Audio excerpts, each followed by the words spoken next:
오늘 결론이 나지 않습니다. 이 설교 몇 주 후에 날 건데 오늘은 서론 부분만 잠깐 하겠습니다.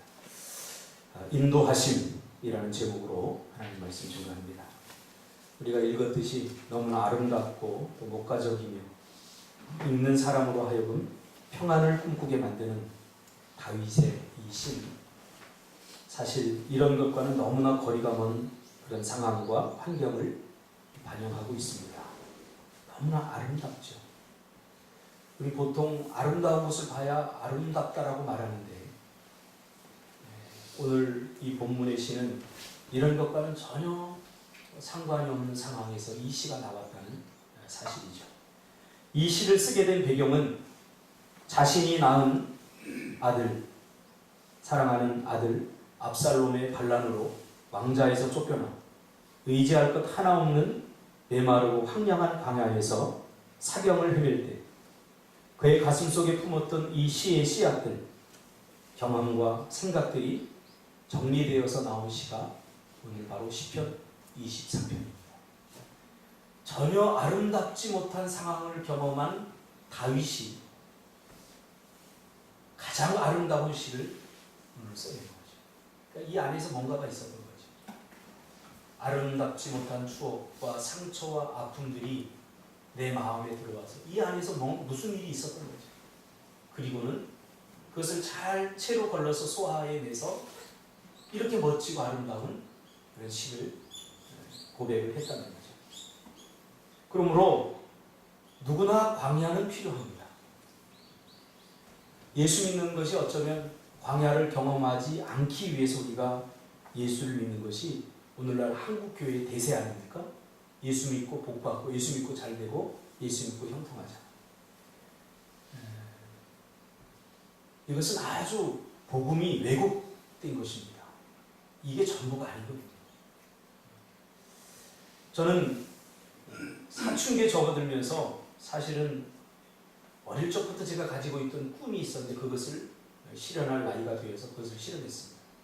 어릴 적부터 제가 가지고 있던 꿈이 뭐냐면 교회를 안 나가는 거였습니다. 너무 싫었거든요. 그래서 이제 어머니에게 좀 대항할 만한 그 사춘기, 그렇죠? 질풍노도의 시기, 누구도 막을 수 없는 그 시기에 저 어머니에게 교회 당분간 안 나갑니다. 그렇게 선언하고 실제로 한동안 교회를 나가지 않았습니다. 왜냐하면 저도 믿고 싶었는데 교회에서 하는 말이 하나도 맞지 않았기 때문입니다. 예수 믿으면 행복해진다. 기도하면 기쁨이 충만해진다. 예수 잘 믿으면 복받는다. 그래서 저도 기도도 해보고 정말 순수한 마음으로 하나님을 섬겼지만 그런데 내가 생각하는 것처럼 복도 받지 못한 것 같고 행복해진 것 같지도 않았습니다. 나중에 제가 깨달은 것이지만 과정 없는 결과만 교회에서 너무 가르쳤다. 그런 생각이 제가 들었습니다. 말씀대로 가르쳐야지 말씀에 사람의 생각을 입혀버리면 잘못될 수도 있다 하는 생각을 제가 했습니다. 그래서 요셉처럼 교회에서 꿈꾸라고 말하는데 꿈은 강요하는데 그 꿈의 대가에 대해서 아무도 잘 얘기하지 않아요. 꿈과 그 꿈의 크기만한 대가를 반드시 이야기해야 됩니다.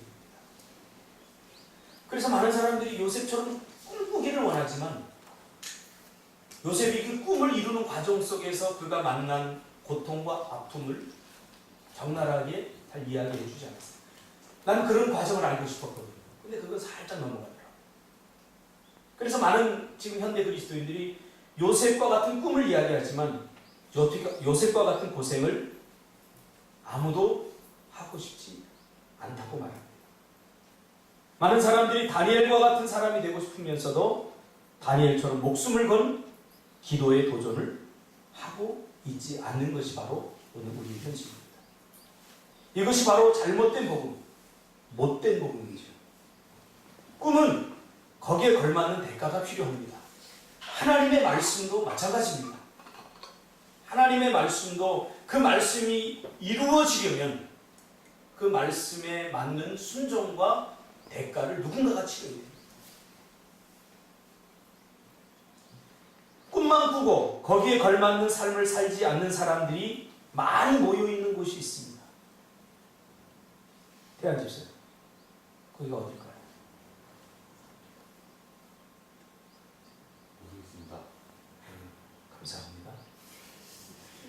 마침 내가 기분이 그럴 것 같아요. 교도소죠, 교도소. 꿈꾸라고 말하고 대가에 대해서 이야기 안 하니까 어떻게 됩니까? 사기치는 거예요. 사기치는 거예요. 행복하고 싶다면 거기에 걸맞는 대가를 분명히 치러야 됩니다. 행복하고 싶은데 대가를 치르고 싶지 않을 때 우리는 누군가의 행복과 기쁨을 빼앗게 되는 것이죠.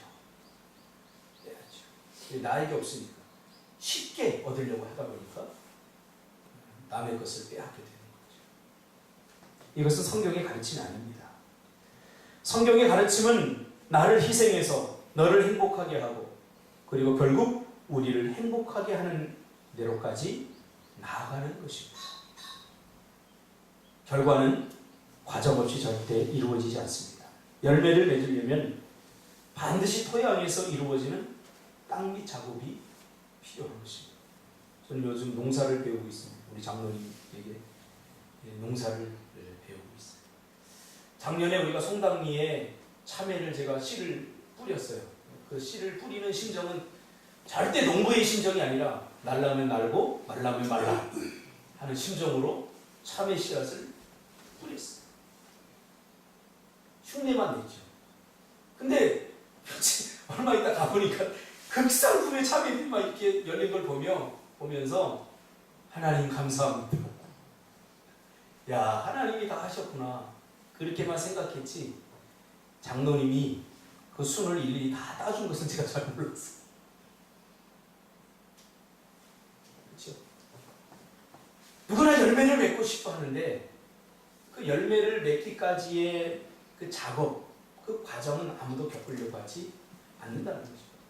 이것이 오늘날 교회 안에 팽만해져 있습니다. 우리 성도들 안에 기도 한번 잘해서 로또 맞아보자. 뭔가 원펀치로 쓰리강냉이 한번 내보자. 다 이런 생각을 갖고 있죠. 이게 바로 기복주의고 인본주의의 복음입니다. 성경에서 가르치는 신앙에는 마술이나 비약이 존재하지 않습니다. 성경은 뼈저린 과정을 말해주고 있습니다. 이 뼈저린 과정을 말해주지 않으면 어떻게 됩니까? 저처럼 교회를 떠나고 싶고 허무해지고 고독해집니다. 그러면서 결국 어떻게 됩니까? 종교적 신앙이 머무르게 됩니다. 아무도 십자가를 지려고 하지 않을 것입니다. 십자가를 지고 그 십자가를 졌을 때 어떤 열매가 맺혀지는지 그것을 우리는 보여줘야 되죠. 그것이 전도입니다. 나가서 떠들어대고 짓거려대고 세상 사람들이 시끄러워요. 전철에서 막 떠들어대면 시끄러워하잖아요. 그게 소음이에요. 그것과 더불어서 뭐가 있어야 됩니까? 과정을 겪어야죠. 십자가를 져줘. 성경은 십자가를 지고도 미소를 잃지 않는 비결을 깨달을 때 비로소 참 자유와 행복, 풍성한 삶을 경험할 수 있기 때문이죠. 신앙에는 그러므로 반드시 과정이 필요합니다. 오늘 제가 다윗을 살펴보려고 하는 이유도 바로 거기에 있습니다. 이거 너무 좋지 않습니까? 내가 처음에 와가지고 이 뒤에 지금 안 열어놨는데 설교하다가 이 분위기에 심취해서 이 귤밭이 있는데 너무 좋아서 제가 설교하다 말고 귤을 한참 쳐다봤어요. 여기 오는 사람들이 한결같이 부러워합니다. 너무 좋다. 이 천국이다. 나도 이런 곳에 한번 좀 살아봤으면 좋겠다. 저는 그러고 싶지 않습니다. 그 사람들은 열매만 받기 때문이죠. 우리가 이곳으로 온 과정을 그들에게 되짚어서 그 과정을 겪어야 이곳에 살 수 있다고 말한다면 아마 다 망설일 겁니다. 저는 이곳에 오려고 준비하면서 몇 년 동안 참 많은 힘든 일들이 있었습니다. 물질의 힘든 뿐만 아니라 내가 목회하던 그곳을 놔두고 와야 된다는 그런 고통과 아픔들.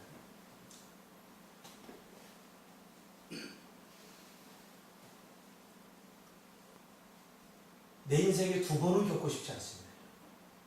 그런데 그런 사람들은 열매만 보고 나도 이런 곳에 한번 와서 살아보고 싶다라고 말합니다. 이곳에서 살기 위해서 겪은 모든 과정까지가 이곳에서의 삶인 거죠. 그러므로 신앙생활도 행복의 내면화되는 과정, 은혜의 체질화 과정이 반드시 필요한 거죠. 이혜인 시인은 이런 과정을 읽는다라고 표현했습니다. 감이 있다, 사과가 있다. 오, 그랬구나. 내가 여러 날 열이 나고 시름시름 아픈 것, 내 안에서 소리 없이 씨가 익어가느라고 그런 걸 미처 몰랐구나. 뜸들일 새 없이 밖으로 나올까 조바심하느라고 잠들지 못한 시간들. 그래, 알았어. 익지 않은 것은 내놓지 않고 싶어. 그러나 이왕 내놓은 걸 안 익었다고 사람들이 투정하면 그러면 나는 어떻게 하지? 익어야 합니다. 미숙한 떫은 신앙으로는 세상을 이겨낼 수 없고 다뤄낼 수 없습니다. 익어야 됩니다. 익어야 됩니다. 저는 잘 익은 사람 그러면 성경에서 다윗이 딱 그래요. 잘 익은 분. 다윗은 실제적으로 행복을 말하면서 자신이 행복했습니다. 자신이 행복하기 때문에 행복을 말하는 것은 미선이 아닙니다. 그러나 자신이 행복하지도 않으면서 행복을 말하면 미선이 됩니다. 그것은 뿌리 없는 나무와 마찬가지입니다. 자신이 행복하지 않으면서 이렇게 살면 행복합니다 말하는 것은 뿌리 없는 나무와 같아서 곧 말라 죽어버립니다. 그러나 다윗은 실제적으로 자신이 행복했기 때문에 이렇게 살면 행복하다고 자신있게 말한 사람입니다. 그에게도 인생의 희노애락을 다 가지고 있었지만 말로만이 아니라 정말 십자가를 지고도 미소를 잃지 않은 법을 깨달았던 거죠. 그것이 바로 다윗입니다. 제가 교회 다니면서 가장 회의를 느낀 것은 설교 한 대로와 우리의 삶의 실제와 달랐기 때문에 거기서 오는 괴리감을 제가 극복하지 못했던 거예요. 기도하면 하나님이 다 들어준다는데 사실 기도하니까 다 들어주지 않더라고요. 요즘 많은 그리스도인들이 신앙생활하다가 느끼는 회의, 바로 이것이라고 저는 생각합니다. 말씀과 실제 삶의 괴리. 즉 이론과 실제가 맞지 않는다는 것이 우리의 모든 고민 아닙니까? 그런데 아무도 이야기하지 않습니다. 내가 믿음이 약해서 그래. 내가 더 열심히 하지 못해서 그래. 그러면서 더 열심히 할수록 내 마음의 빈 공간은 더 넓어지죠. 더 커지죠. 피상적 신앙입니다. 총은 있는데 총알이 없어서 적을 이길 수 없는 거죠. 말씀은 아는데, 말씀을 읽어서 말씀은 아는데 그 말씀이 내 삶의 어떤 부분을 고치고 어떤 부분을 치유하고 어떻게 해야 회복되는지 말씀 따로 삶 따로 이렇게 나누어져 있는 거죠. 이처럼 체험되지 않는 진리는 뿌리 없는 나무, 모래 위에 지은 바람에 나는 결하고 주님은 분명히 말씀하셨습니다. 오늘 배세환 집사님도 이야기했죠. 믿음이 있으면 세상을 넉넉히 이깁니다. 근데 우리가 세상을 넉넉히 이기지 못하는 이유가 뭡니까? 믿음이 없어서입니까? 믿음이 없다라고 말하기는 조금 자존심에 허락하지 않죠. 왜? 내가 예수 믿는 게 지금 몇 년이 다 지금 이러고도 있는 거예요. 우리가. 정말 다 드러내놓고 이야기하고 싶지만 믿음이 없다고 책망받을까 봐. 또 다른 사람들에게 빈정거릴까 봐. 우리가 내놓고 말은 못하지만 모두가 고민하고 있는 문제. 말씀과 삶의 괴리 아닙니까? 그런데 다윗의 삶은 다르다는 거죠. 다윗의 삶은 너무나 명쾌합니다. 뿌리를 깊이 내려서 어떤 인생의 상황에도 흔들리지 않고 반석 위에 집을 지어서 아무리 창수가 나도 다윗은 떠내려가지 않습니다. 심지어 지금 자기 사랑하는 아들에게 쫓겨가면서 지금 아들이 잡아 죽이려고 쫓아오고 그뿐입니까? 다 믿었던 사람들이 배신했어요. 아들 편에다 써버리는 거예요. 광야로 쫓겨갔어요. 아무도 도와주지 않아요. 이때 뭔가 마음의 분노가 일어나고 뭔가 하나님에 대해서 원망하고 불평이 되지 않습니까? 근데 이 순간에도 다윗은 불평하지 않았다는 거예요. 원망하지 않았다는 거예요. 그 자식의 배신이 마음에 깊은 상처로 남지 않았다는 거예요. 오히려 그 안에서 무슨 일이 있었던지 그는 너무나 아름다운 시를 써내고 있다는 거죠. 이처럼 다윗은 모든 것을 다 잃은 상황에서도 이렇게 아름다운 시를 쓰고 있습니다. 모든 것을 다 잃었는데도 그의 마음은 한마디로 시편 23편이었다는 거죠. 우리는 조금만 누가 건드리도 반응하지 않습니까? 은혜 받았다고 믿음 생활 한다고 하지만 순간적으로 뭔가 튀어오르고 순간적으로 자기 기분에 의해서 좌지우지되고 내가 오늘 주를 위해서 죽겠습니다. 그랬다가 내일 되면 내가 언제요? 바람에 나는 겨와 같은 알맹이가 가득해서 이게 날아다니지 않아야 되는데 이 알맹이가 없으니까 뭐 자꾸 날아다니는 거예요. 반석 위에 집을 지어야 되는데 이 모래 위에 쉬우니까 거기 지어놓고 창수가 나면 그냥 다 떠내려요. 뿌리를 깊이 말씀에 내려야 되는데 그래야 인생의 어떤 상황에서 흔들리지 않는데 뿌리를 이상한 데 내려버리니까 조금만 말라버리면 다 말라지는 거예요. 제가 다육이를 심다가 돌에다 심었거든요. 저 돌에 보니까 식물이 하나 자라요. 어떻게 바위에서 식물이 자라지? 그리고 제가 보니까 조그만 크기 요만큼 있어요. 진짜 눈곱만큼 있어요. 근데 그거를 삼아서 그 바위에다가 뿌리를 내렸더라고요. 너무 신기해가지고 내가 욕심나서 이걸 한번 심어봐야 되겠다. 그리고 내가 그걸 바위에서 때렸어요. 그래서 좋은 화분에다 심어줬는데 죽어버렸어요.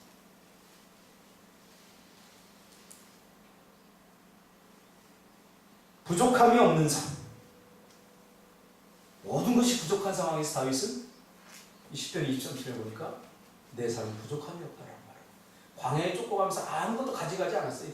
부족한 건 투성이에요. 근데 다윗은 내 삶은 부족함이 없다라고 고백합니다. 10편 23편에. 거짓말입니까? 다윗은 실제적으로 자기가 느끼고 경험하고 있는 것들을 솔직하게 지금 이야기하고 있습니다. 우리 너무 많아도 지금 부족한 건 투성이 아닙니까? 먹어도 자꾸 뭔가 더 먹고 싶고 지금도 충분히 행복한데 우린 더 뭔가 더 있어야 채워져야 행복하다고 말하고 있지 않습니까? 다윗과 우리가 다른 점이 뭡니까? 자신의 목숨을 요구하며 쫓는 아들의 그 군대가 코앞에 있는데도 그가 있었던 장소는 바로 푸른 풀밭 실만한 물가였습니다. 압살롬이 아버지가 쫓아가는데 이거 그냥 살려둬서는 안 되겠다. 그냥 왕자를 빼앗는 것만으로 부족하다. 그의 목숨을 내가 빼앗아야 되겠다. 그래서 추격군을 보내요. 그래서 그 추격군이 지금 눈앞에 있는 거예요.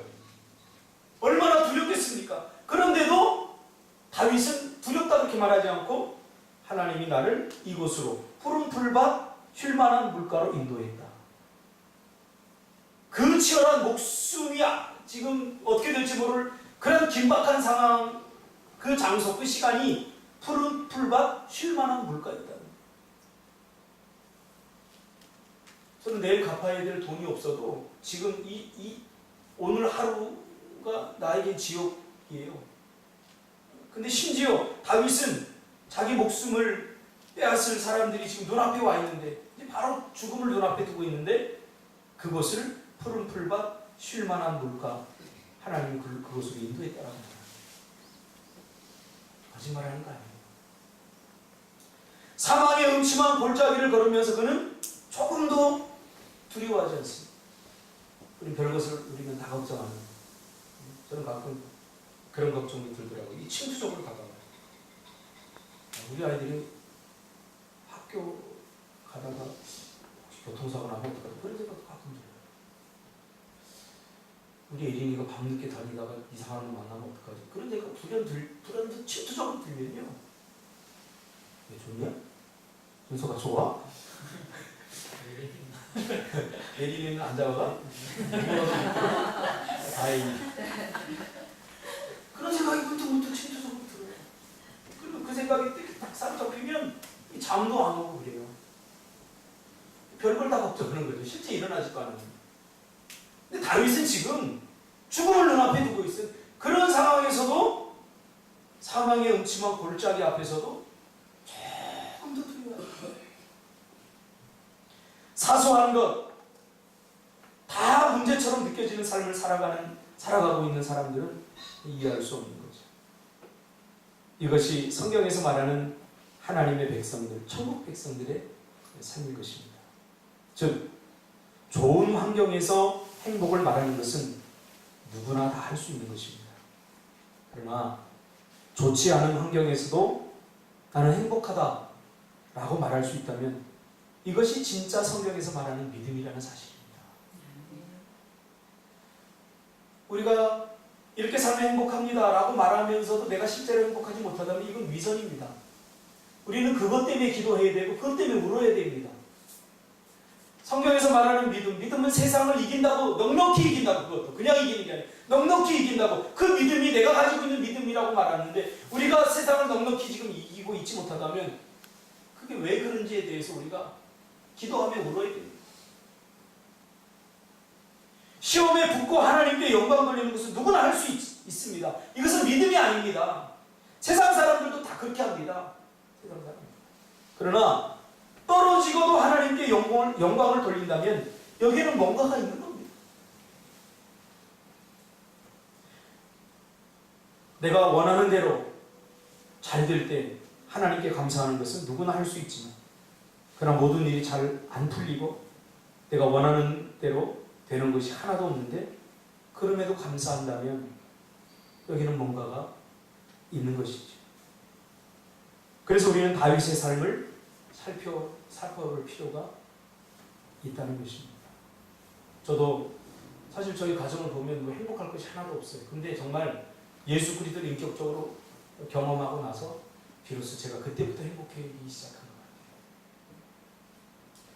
같아요. 어릴 적 이 안에 얼마나 상처로 가득 차 있었던지. 제가 이렇게 키는 작은데 이 분노가 가득하니까 싸움 짱이 될 수 있더라고요. 싸움은 그래서 내가 실력으로 하는 게 아니라 분노로 하는구나. 그때는 이 분노가 가득하니까 눈에 뵈는 게 없어요. 건들면 다 패버리고, 건들면 뭐가 막 나가버리고, 뭐 있는 거 없는 거 다 던지고. 근데 그때는 행복하지 않았어요. 예수를 만나고 나니까 그때부터 좀 행복해지기 시작합니다. 근데 언제부터 행복해지는? 예수 믿는다고 행복한 거예요. 말씀대로 순종하고 말씀대로 살기 시작하면서부터 행복해졌어요. 우리는 지금 이런 신앙의 과정을 겪고 있습니다. 사람이 언제 철이 드는지 아십니까? 나이가 든다고 절대 철이 들지 않아요. 제가 아는 어떤 사람은 지금 내일 모레 70이 됐는데도 철이 안 들었어요. 여전히 주변 사람들을 힘들게 하고 자기밖에 못한 사람. 사람이 언제 철이 드냐면 내 인생 내 마음대로 되지 않는구나.